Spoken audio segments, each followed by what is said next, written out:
చెప్పుడు మాటలు. రచన లక్ష్మీ మనోజ్ఞ. చందమామ కథ. మణిపురాన్ని చంద్రవర్మ అనే రాజు పాలించేవాడు.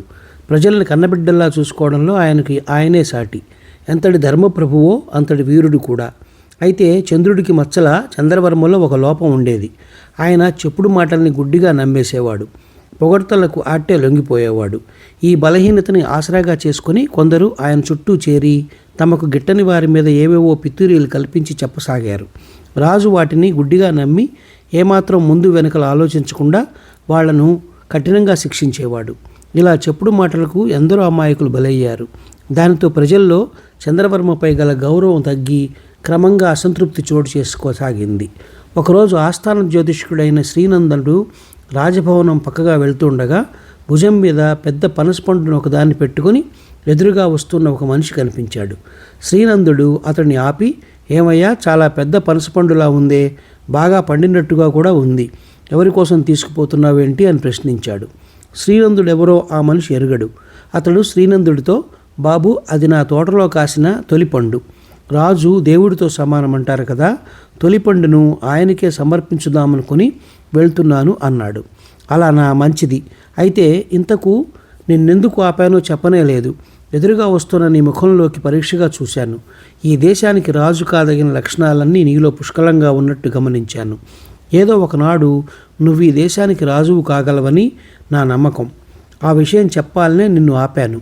మరి వస్తా అంటూ శ్రీనందుడు ముందుకు నడిచాడు. ఈ మాటలు రాజభవనంపై చల్లగాలి కోసం పచారులు చేస్తున్న రాజు చంద్రవర్మ చెవిలో పడ్డాయి. శ్రీనందుడు చెప్పింది విని ఆయనకెంతో ఆశ్చర్యం కలిగింది.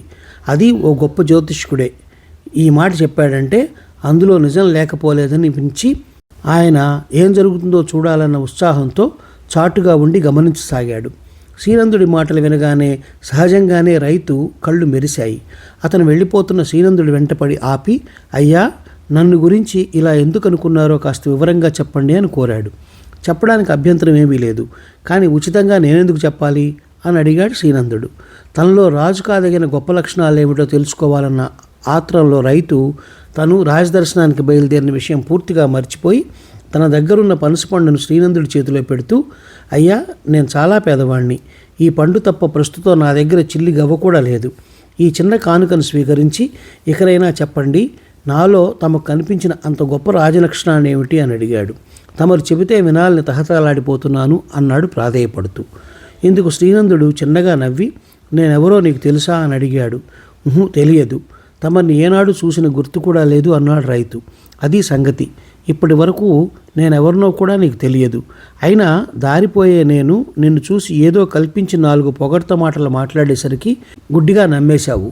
ఒక పేద రైతును నేను రాజు కావడం ఏమిటి, ఇది సాధ్యమయ్యే పనే అని ఆలోచించకుండా ఎంతో గౌరవభావంతో రాజుగారి కోసం తీసుకుపోతున్న కానుకను నాకు ఇచ్చేశావు. దీన్ని బట్టి నువ్వెంత అమాయకుడివో వెర్రివాడివో తెలిసిపోతున్నది. ఎవరేది చెప్పినా వెంటనే నమ్మేసే నీలాంటి గొప్ప అమాయకుడు ఈ రాజ్యంలో ఇంకొకడు ఉండే అవకాశం లేదు. ఈ దేశానికి రాజు కావడానికి అంతకంటే ప్రధాన లక్షణం మరేం కావాలి? ప్రయత్నించి చూడు, రాజువు కాగలవు అంటూ శ్రీనందుడు ముందుకు సాగాడు. ఇదంతా విన్న రాజు చంద్రవర్మ కళ్ళు తెరుచుకున్నాయి. తనకు తగిన పాఠం చెప్పడానికే శ్రీనందుడు ఇలా ప్రవర్తించాడని ఆయన గ్రహించాడు.